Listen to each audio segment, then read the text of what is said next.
வெள்ளை பூசணி வச்சு நம்ம என்னென்ன பண்ண போகிறோம், அந்த காயோட பலன்கள்லாம் என்னென்னு சொல்லிட்டு நான் சொல்லிட்டேன். இப்போ அதை வச்சு என்ன பண்ணலாம் வீட்டிலே சிம்பிளாக. ஒரு அல்சர் பேஷண்ட் இருக்காங்க, அவங்களுக்கு சிம்பிளாக ஒரு பச்சடி. அவங்க என்ன வேணால் சாப்பிடட்டும். ஒருத்தவங்களுக்கு கறி குழம்பு சாப்பிட்டா பிடிக்காது, ஒருத்தவங்களுக்கு சாம்பார் சாப்பிட்டா கூட சில பேருக்கு நெஞ்செல்லாம் எரிச்சலாக இருக்கும். அது எது சாப்பிட்டாலும் இந்த பூசணிக்காயோட ஒரு பச்சடி ஒன்று செஞ்சு சாப்பிட்டு பார்க்க சொல்லுங்கள், அருமையாக இருக்கும். வாங்க அது எப்படின்னு சொல்லிட்டு பார்க்கலாம். ரொம்ப சிம்பிள். ரொம்ப சிம்பிள். ஜஸ்ட் இதோட சீட் ரிமூவ் பண்ணிக்கிறோம். சீட்ஸு ஆனால் இதெல்லாம் சத்து இருக்குது, இது சாப்பிட மாட்டாங்க நிறைய பேர். சீட்ஸை ரிமூவ் பண்ணிவிட்டு ஒன்றும் வேணாம் அழகாக. ஆனால் இதை 2 மணி நேரத்துக்கு முன்னாடியே நம்ம செய்யணும். 2 மணி நேரத்துக்கு முன்னாடி இதை நம்ம செஞ்சால் தான் சாப்பிட முடியும். உடனே செஞ்சு சாப்பிட்டோம்னா அந்த டேஸ்ட் உங்களுக்கு அவ்வளோக்கு வராது. 2 மணி நேரத்துக்கு முன்னாடி செய்யணும் நம்ம. அவ்வளோதான், எதுவுமே கிடையாது. வீட்டில் தயிர் பச்சடி பண்ணுற மாதிரி தான். ஆனால் இது 2 மணி நேரம் ஊறி இருக்கும். 2 மணி நேரம் ஊறி இந்த கடைசியில் ஒரு தாளிப்பு ஒன்று போடுவோம், சரிங்களா? அந்த தாளிப்பு போடும்போது தான் இதோட டேஸ்ட்டே வந்து வேறு மாதிரி இருக்கும். எதுக்கு தாளிப்பு போடுறோம்னா, இது வந்து அடித்து வச்ச தயிர்.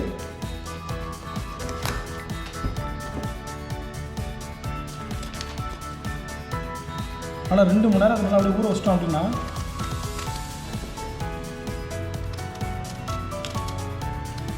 பாருங்கள், அவ்வளவும் பார்த்தீங்கன்னா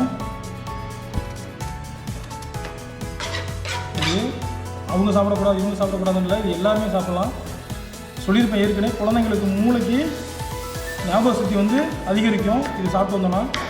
பைல்ஸ் பேஷண்ட்டு கண்டிப்பாக சாப்பிட்லாம். இதை டெய்லி சாப்பாடு கூட சும்மா நீங்கள் ஒரு 100 கிராம் சாப்பாடு, 150 கிராம் சாப்பாடு சாப்பிட்றீங்க அப்படின்னா இதை ஒரு 50 கிராம் சேர்த்து சாப்பிட்டீங்கன்னா வயிறு உள்ள புண்ணு, இந்த நாடாப்புழு, இது எல்லாமே கம்ப்ளீட்டாக உங்களுக்கு வயிற்று விட்டு வெளியே வந்துடும். அவ்வளோதான். உப்பு போட்டுருக்கேன் ஆல்ரெடி. இதை 2 மணி நேரம் ஃப்ரிட்ஜில் கூட வைக்க தேவையில்லை. இது இப்படியே வச்சுருக்கோம், ஃப்ரெஷ்ஷாக தான் யூஸ் பண்ணுறோம். நம்ம தயிர் எப்படி 5-6 மணி நேரம் குளிக்கிறதுக்கு இன்னும் பிரச்சனை இல்லை. ஃப்ரெஷ் தயிர் தான் அது. இது இப்படியே ஒரு 2 மணி நேரம் வச்சோன்னே தாளிப்பு போடுவோம். அந்த தாளிப்பு போட்டு சாப்பிட்டு பார்ப்போம் எப்படி இருக்குன்னு பார்த்தோம்னா தாளிப்பு ரெடி பண்ண ஆரம்பிச்சிடலாம். ஒரு 2 மணி நேரமாக ஊற வச்சிட்டோம். சூப்பராக இருக்குது பாருங்களா, தடத்தடன்னு இருக்குனால நல்லா ஊறி இருக்குது. இதுக்கு ஒரு தாளிப்பு கொடுக்க போகிறேன், சரிங்களா? சூப்பராக ஒரு தாளிப்பு. எதுக்கு தாளிப்பு கொடுக்குறோன்னா, சில பேருக்கு ஒத்துக்காதுன்னு சொல்லுவாங்க. அதனால் ஒரு சின்னதாக ஒரு தாளிப்பு கொடுப்போம். இஞ்சி போடுவோம். இஞ்சி போட்டால் சளி அவ்வளோ சீக்கிரம் பிடிக்காது.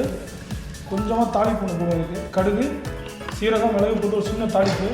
அந்த தாளிப்பு போட்டால் உங்களுக்கு யாரும் சளி பிடிக்காது. கடுகு, சீரகம், மிளகு, இஞ்சி வரமிளகா, அவ்வளோதான். இது வந்து பார்த்திங்க அப்படின்னா லைட்டாக இது தாளிச்சாலே போதும்.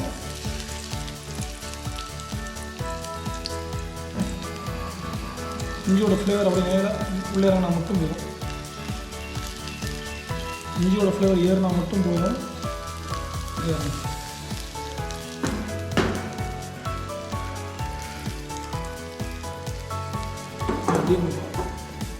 சூப்பராக மிக்ஸ் பண்ணி அப்படியே சாப்பிடலாம். வெண்பூசணியில் ஒரு பச்சடி பண்ணியாச்சு.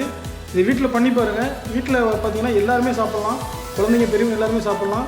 இதில் உப்பு இப்போ எவ்வளோ வேணுமோ நம்ம சேர்த்துக்கலாம். கடைசியாக உப்பு சேர்க்க போகிறோம் கிண்டும் போது, சரிங்களா?